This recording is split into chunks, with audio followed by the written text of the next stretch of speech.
स्वागत है आपके कुमार क्लासेस की एक और लेटेस्ट वीडियो में। आज हम देखने वाले हैं डिटरमिनेंट का लेक्चर नंबर 2, जिसमें हम डिस्कस करने वाले हैं इसकी कुछ प्रॉपर्टीज़ को। ठीक है, ये हमारा लेक्चर नंबर 2 है। लेक्चर नंबर 1 डाला जा चुका है, आप नीचे डिस्क्रिप्शन में जाके उसका लिंक देख सकते हैं। ठीक है, तो पहली प्रॉपर्टी क्या है हमारी कि किसी सारणिक के बारे में पढ़ रहे थे, तो किसी सारणिक का मान इसकी पंक्तियों और स्तंभों को परिवर्तित करने पर अपरिवर्तित रहता है। मतलब कि यदि कोई हमें सारणिक दे रखा है तो हमारा सारणिक है, इसमें हम एलिमेंट लेते हैं A1 A2 A3 B1 B2 B3 C1 C2 C3, ये इसके हो गए एलिमेंट। ठीक है, या फिर आप इन्हें कुछ भी ले सकते हैं। तो अगर किसी सारणी का मान इसकी पंक्तियों और स्तंभों, ये पंक्ति हैं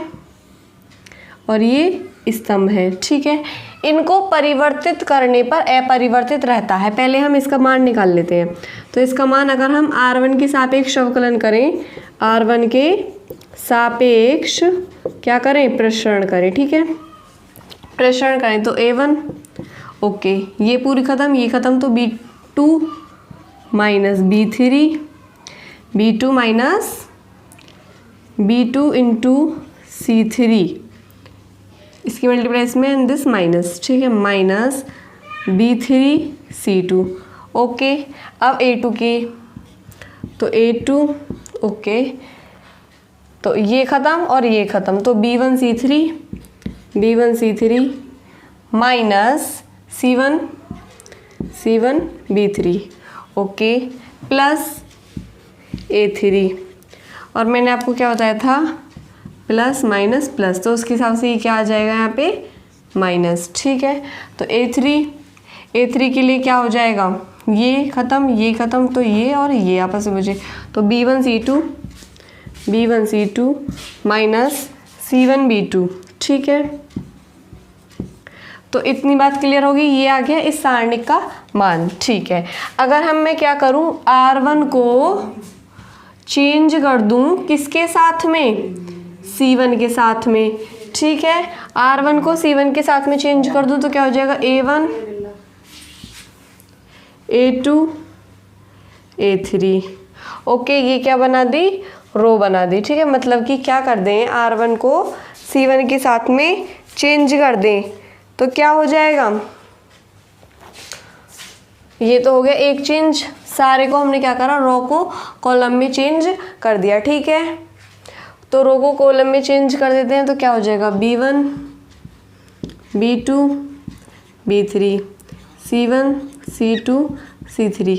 हमने क्या करा, रो को कॉलम में चेंज कर दिया। रो को कॉलम में चेंज करने पर ये सारणिक हमको मिलता है। ठीक है, तो इसका मान निकालें हम, इसका मान निकालेंगे तो क्या आएगा, यहाँ पे निकालते हैं, ये डेल्टा 1 ये 2 ये 1 ये 2 का मान, तो इसके सापेक्ष कर लें, इसमें C1 के सापेक्ष कर लेते हैं, तो B2 C3 माइनस B3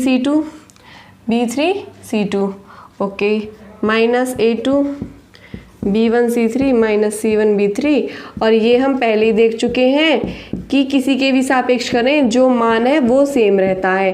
ठीक है, और ये दोनों क्या हैं, आपस में इक्वल हैं, ये दोनों क्या हैं, आपस में इक्वल हैं। तो क्या पता चला हमें कि इसकी पंक्ति और स्तंभों को परिवर्तित करने पर जो मान है वो क्या रहता है, अपरिवर्तित रहता है। तो हम पंक्ति और स्तंभों को आपस में चेंज कर सकते हैं, पंक्ति को रो कर सकते हैं, मतलब कि रो को कॉलम कर सकते हैं और कॉलम को रो कर सकते हैं, पंक्ति को स्तंभ कर सकते हैं और स्तंभ को पंक्ति कर सकते हैं। ठीक है, तो आई होप कि आपके समझ में आ गया। देखते हैं हम दूसरी प्रॉपर्टी क्या है। ठीक है, प्रॉपर्टी नंबर 2। तो प्रॉपर्टी हमारी दूसरी क्या कहती है, प्रॉपर्टी दूसरी कहती है कि यदि किसी सारणिक की जैसे कि सारणिक ले लेते हैं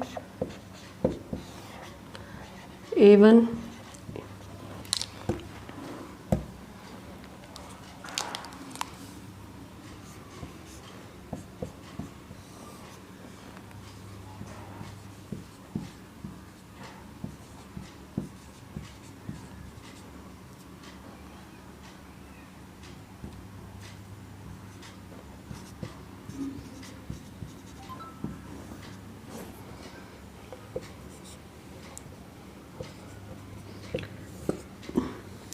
दूसरी प्रॉपर्टी कहती है कि यदि किसी सारणी की दो पंक्तियों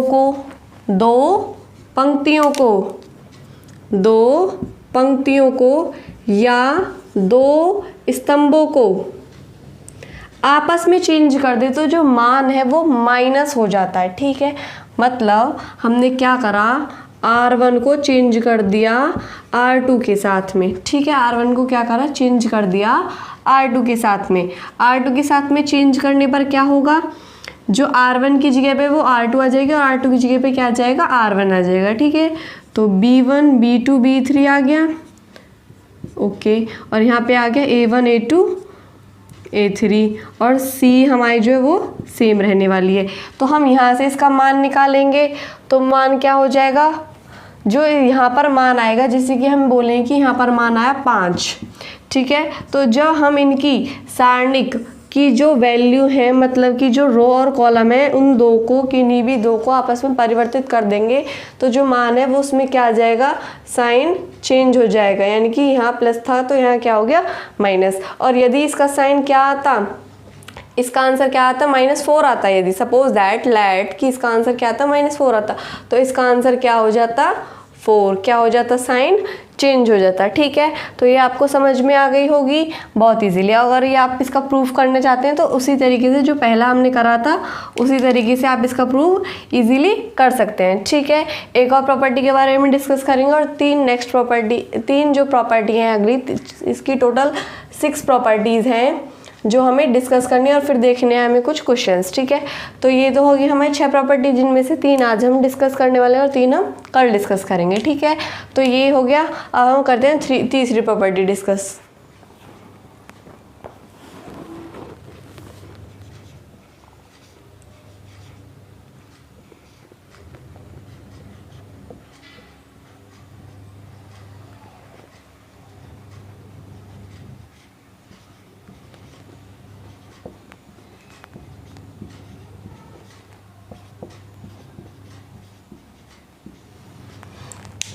तो हमारी तीसरी प्रॉपर्टी की क्या कहती है कि यदि हमारा एक सारणिक है, तो सारणिक क्या है, इस तरीके का। लेकिन तीसरी प्रॉपर्टी क्या कहती है कि जो एक रो है वो या तो दूसरी रो के इक्वल हो या एक कॉलम दूसरे कॉलम के इक्वल हो, कॉलम आपस में इक्वल हो दो, या फिर कोई भी दो रो आपस में इक्वल हो। लेकिन यहाँ पर तो ऐसा कुछ नहीं है। अगर हम करें तो इस वाले को अगर हम चेंज कर दें और क्या कर दें, A1 A2 A3, तो ये जो दोनों रो है वो क्या हो जाएंगी, हमारी इक्वल हो जाएंगी। या फिर ऐसा हो कि A1 B1 C1 A2 B2 C2।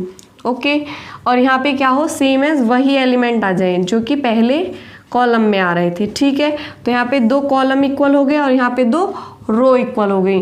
तो यहाँ पर जो सारणिक का मान है वो क्या हो जाएगा, सारणिक का मान हो जाएगा हमारा 0। क्या हो जाएगा, 0। ठीक है, तो ये है हमारी तीसरी प्रॉपर्टी कि यदि किसी सारणिक की 2 पंक्ति या 2 स्तंभ दोनों समान हो तो सारणिक का जो मान है वो क्या होता है, 0 होता है। ठीक है, तो ये आपके समझ में आ गया होगा। ठीक है, आई होप कि आपको वीडियो बहुत अच्छी लगी हो। अगर आपको वीडियो अच्छी लगी तो वीडियो को लाइक करें, कमेंट करें और शेयर करें। और जो नेक्स्ट 3 प्रॉपर्टीज़ हैं उन्हें हम कल डिस्कस कर लेंगे। Thank you so much.